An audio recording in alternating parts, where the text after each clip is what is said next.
are the four players that the Indiana Fever should core to make sure that no team can touch them heading into the expansion. Remember, you just lose these players straight up. You don't get anything back for the players. They're gone. We didn't get anything for Temi, did we? No. Welcome back to Basketball Zone X. WNBA fans, this is a story you're definitely going to want to hear. A major controversy is surrounding the Indiana Fever, with reports claiming that Stephanie White has made a shocking move involving 5 Fever players following alleged locker room drama. Let's get into the video. The Indiana Fever have dominated social media feeds and headlines, making them the talk of the town. People are talking about them everywhere you look.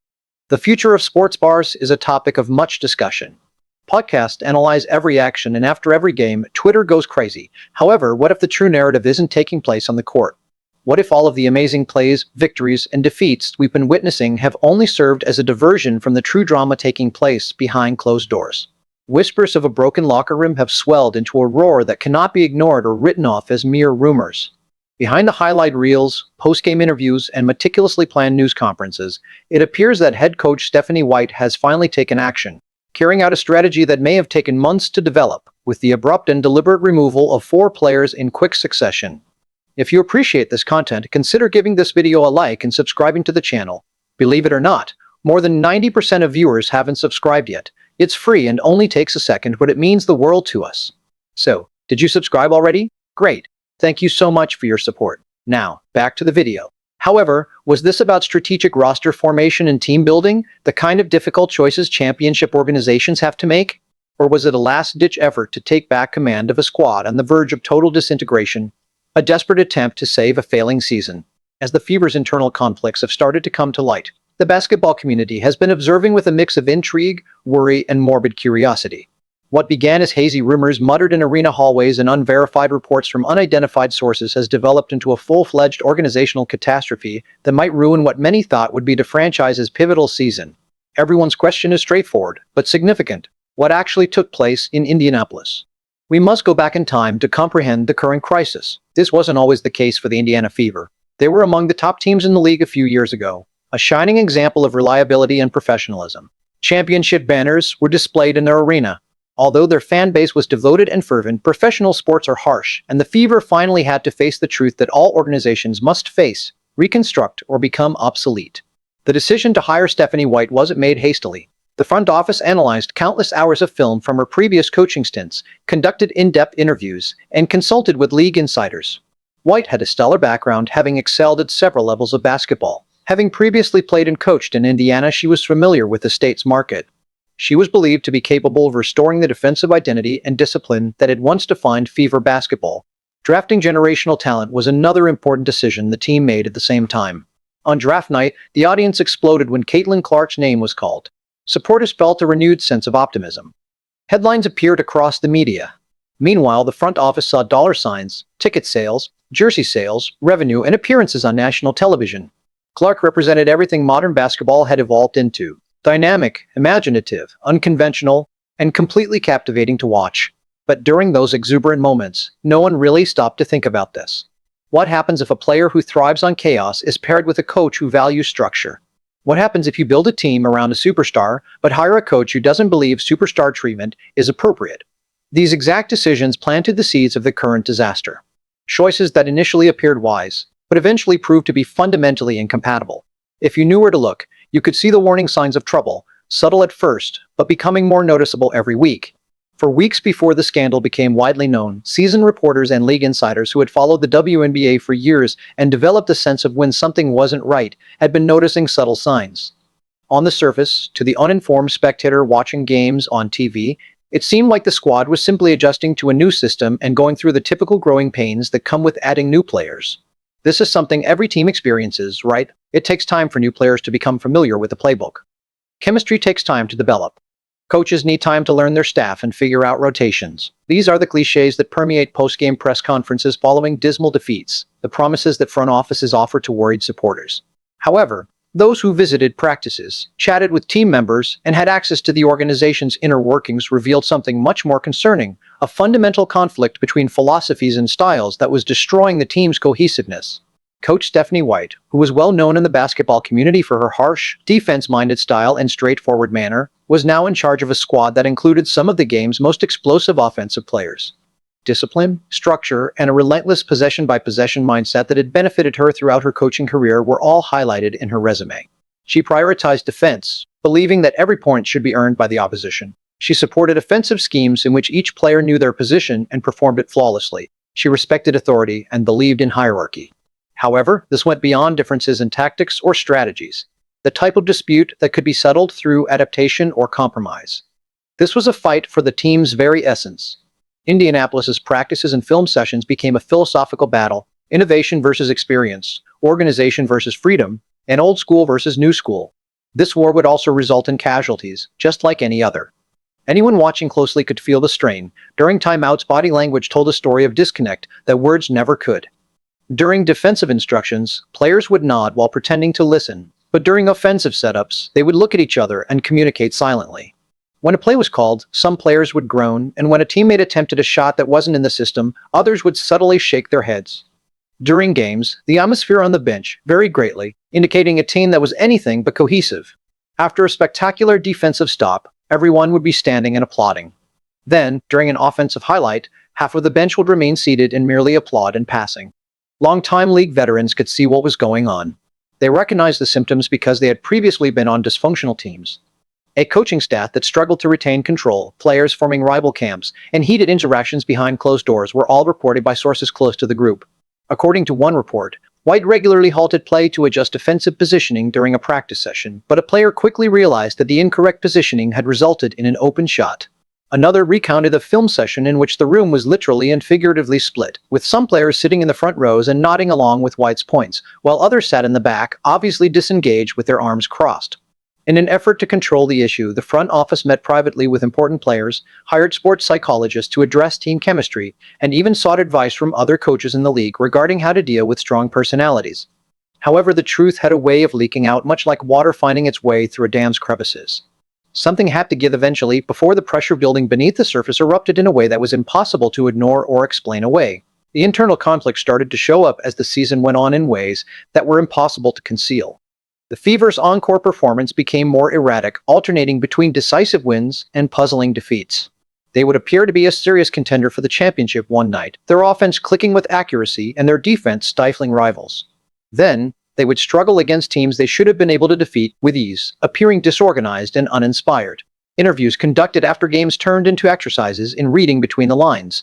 White would express her frustration with players who weren't buying in, talking about her dedication to the system and doing things the proper way. Players would give thoughtful answers about how they were still learning to play together and figuring things out, diplomatic words that only exacerbated the underlying frustrations. As the subtext became apparent, the media started asking more probing questions concerning coaching philosophy and squad cohesion. Social media turned into a battlefield where the conflict manifested itself subtly. Players used to communicate frequently online abruptly stopped liking each other's posts.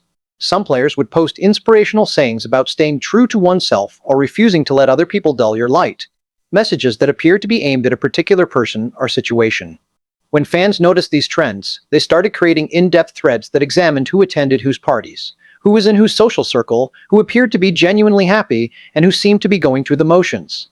Behind the scenes, the gap was becoming harder to overlook, according to several people who spoke on condition of anonymity. Team meetings became hostile and ineffective. White would present strategies that prioritized control, defense, and defensive stops. Even while some players supported a more rapid-fire freedom-based strategy, neither side was prepared to make a complete concession because they each believed their own approach was the best way to achieve success. According to reports, the coaching staff was divided. White's assistant coaches supported her defensive strategies and methodical approach because they were committed to her vision. However, other assistants, especially those who had been with the organization longer, privately voiced concerns that the approach wasn't making the most of the offensive talent on the roster. Players became aware of the lack of cohesive messaging as a result of the coach's internal conflicts. The discomfort during practice sessions increased. Routine drills turned into controversial exercises. White would spend hours practicing defensive positioning and rotations, which some players felt were suffocating and overly coached. When the squad scrimmaged, The games would frequently turn into displays of individual skill rather than cooperative play. The front office was put in a difficult situation as certain players were eager to demonstrate the viability of their freestyle strategy. They had made significant investments in both their top players and White. They couldn't simply fire a newly appointed coach. They were also unable to give up the skills they had used to establish the franchise. In an effort to mediate and establish common ground, they met separately with White and important stakeholders, attempting to thread the needle. However, mediation is only effective when both sides are eager to reach an agreement. Furthermore, it appeared as though both parties had firmly established their views and were hesitant to change them. Veteran players who had experienced similar circumstances in the past started to voice their concerns about the future of the situation, albeit in private. They had witnessed teams disintegrate in the past, and they had seen promising seasons ruined by internal conflict. They made an effort to mediate disputes between the factions by acting as peacemakers, but they ended up feeling increasingly alone and unwelcome by both sides. Everyone was being forced to take a side as the middle ground disappeared. The first domino fell quickly, without warning, and with the intention of sending shockwaves across the league and the organization. A clear and unequivocal message was conveyed by the release of a key role player who had been part of the team's core rotation, logged substantial minutes, and was regarded as a strong contributor both on and off the court. Get in line or leave. There would be no more warnings or opportunities to make adjustments. Everyone was unprepared for the timing. It wasn't the off-season when roster changes are more predictable and understandable. Emotions couldn't account for a hasty decision just after an especially devastating loss. It was all the more startling because it occurred during what appeared to be a fairly steady period. In a quick meeting, the player was told they would be released, given a brief explanation, and led out of the building. Their time with the Fever ended abruptly. While the official line from the front office was about performance metrics, roster optimization, and going in a different direction, the normal corporate jargon that accompanies such moves, in league circles, rumors circulated that presented an entirely different picture. Sources within the organization who spoke on condition of anonymity claimed that this player had been an outspoken opponent of White's coaching style and the team's direction. They hadn't kept their worries to themselves, or confided only in close friends. They had raised concerns about tactics they believed were outdated and inflexible at team meetings. This player had become more outspoken in team meetings, criticizing defensive tactics that appeared to restrict the team's offensive creativity, according to insiders who spoke on condition of anonymity. They were said to have taken on the role of spokesperson for a growing faction of dissent, speaking up for those who felt similarly confined but were reluctant to speak out. The release was a classic power play, a warning shot fired across the bow of a divided locker room. According to reports, they had stated things like, "This isn't how modern basketball works anymore," and were wasting talent trying to play a system from 20 years ago. It was White's way of proving that criticism would not be accepted, that her authority was unassailable, and that allegiance to her system could not be compromised. The message was obvious. It made no difference how well you performed, how well liked you were by the team, or how long you had been a member. You were disposable if you disagreed with the coach's vision. The timing of this initial action was especially important. It appeared out of nowhere, surprising even seasoned observers rather than during the turmoil of the season's beginning or at a natural breaking point, like the All-Star break. This suggested that White and the front office had been preparing their response, keeping watch, documenting incidents of disagreement, and building a case. They had been deliberate and patient, allowing the dissenting voices to fully express themselves before taking action. There were reportedly shocked and frightened reactions in the locker room. The released players' teammates were devastated. When they received the news, some people began crying openly, but fear was more prevalent than grief. If this player could be released, anyone could. Talent, production, and connections within the organization were no longer enough. Compliance was the only thing that mattered. Some players reached out privately to the released player, offering support and expressing confusion over the decision. Others publicly supported the organization's choice, posting on social media about trusting the process and remaining committed to the team's goals, whether out of self-preservation or genuine agreement with the move. Everyone noticed these public displays of loyalty, suggesting that those players were firmly in White's camp. The release received widespread but ultimately superficial media attention. Reporters relied on speculation and statistical analysis to determine whether the player's production warranted a roster spot, since they were unable to learn the real reasons behind the move. However, those who paid closer attention realized that numbers had little to do with this situation. Power, control, and sending a message were at stake here, and the message had been clearly understood.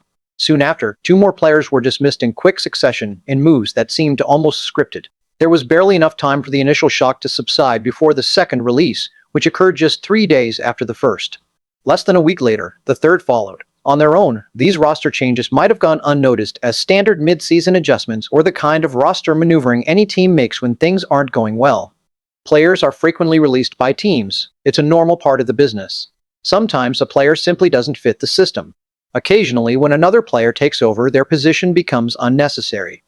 There are also situations involving plans to sign someone else or financial considerations. Any of these moves, taken separately, could have been justified as regrettable but necessary business decisions. However, when taken as a whole, they depicted something far more intentional and alarming. This was a coach deliberately eliminating voices that questioned her authority and dismantling a group of dissenters. It was brutally effective, deliberate, and targeted. White wasn't simply changing the roster, she was carrying out a purge, removing everyone she believed posed a challenge to her authority. The Fever had been troubled for weeks before these moves by whispers of cliques and a breakdown in team cohesion. During team meals, players were allegedly seated at separate tables, a classic indication of a divided locker room. The star players were seated at one table, the newcomers at another, and the veterans at a third. However, age and experience weren't the true dividing factors, it was about ideology. Those who agreed with White's strategy were represented by one table, while those who questioned it were represented by another. There had been a noticeable decline in several teammates' social media interactions. For those paying attention, this was another telltale indicator. Players who used to frequently leave comments on one another's posts suddenly stopped. Certain player combinations were conspicuously absent from the carefully selected group photos. Instead of the genuine camaraderie that defines successful teams, the usual chemistry seemed artificial, staged, and performed for the cameras. After successful plays during games, players would hug one another, but the celebrations felt forced and artificial rather than natural. By removing what she believed to be the source of the problem before it could spread and contaminate the entire roster, Stephanie White appeared to be performing surgery on her team through these consecutive releases. With surgical precision, she was removing the problem players, those she believed were undermining her authority and contaminating the culture. League sources claimed that one of these players had a strong relationship with the first player removed, indicating that their dismissal was more about severing connections than on-court performance. They had formed a genuine bond that went beyond basketball, had been roommates on road trips, and were frequently seen together before and after practices. White viewed them as dangerous because of their friendship. They could reinforce each other's skepticism about the system because two voices are louder than one. In fact, they performed well on the court. They were playing solid defense, shooting a respectable percentage, and carrying out their responsibilities as outlined in the team's offensive plan. However, that was no longer relevant. Poor performance wasn't their crime, it was loyalty to the wrong person. White was sending another message by letting them go. You won't be protected by your relationships. Your friendships don't matter. Your relationship with me and my system is the only relationship that counts. According to reports, the other player removed in this wave had been heard grumbling to teammates about playing time and role definition, creating what White saw as a poisonous atmosphere of individualism and entitlement. They believed they should have greater freedom to make plays, a larger role in the offense, and more opportunities to showcase their abilities. In private discussions, they had questioned why everything had to go through such a regimented system, why the team's offense was so rigid, and why players weren't allowed to freelance more. Although these grievances might have been legitimate from a basketball standpoint, they represented a serious challenge to White's authority. The ability of a coach to determine roles and playing time is ultimately what gives them authority. Players who undermine those decisions challenge the entire hierarchy that allows coaching to function. Without risking the loss of control, White couldn't allow these questions to continue. Everyone who remained on the roster was beginning to understand the message. In order to pursue something she believed in more, White was prepared to sacrifice depth, experience, and even talent, total adherence to her methods, and complete unity under her vision. The team was becoming thinner, less talented on paper, and more vulnerable to setbacks or injuries. However, White believed that a less gifted team completely committed to her system was better than a highly talented team that was divided and disobedient. It was a high-risk strategy that could either leave the Fever dangerously thin and vulnerable, or create an unbreakable team identity. The remaining players might develop the kind of chemistry and trust necessary to overcome skill deficiencies if they fully embrace White's defensive methods and methodical offense. They could become one of those teams that outperform more talented opponents by playing harder and more cohesively. However, the Fever could enter a downward spiral if the purge had the opposite effect, if it created fear and resentment instead of buy-in. Players might stop playing with the enthusiasm and creativity required for success because they were too focused on protecting themselves and worrying about saying or doing the wrong thing. The group could become robotic, lacking passion, and eventually ineffective. At least publicly, the coaching staff allegedly supported these actions wholeheartedly. In conversations with players, assistant coaches backed White's decisions, emphasizing that everyone had to commit to the team's disciplined approach and defensive identity. However, sources claim that some assistants expressed doubts privately. They were concerned about the lack of depth on the roster. They questioned the remaining players' ability to perform at a high level. Above all, They wondered whether the psychological damage caused by the purge could ever be completely repaired.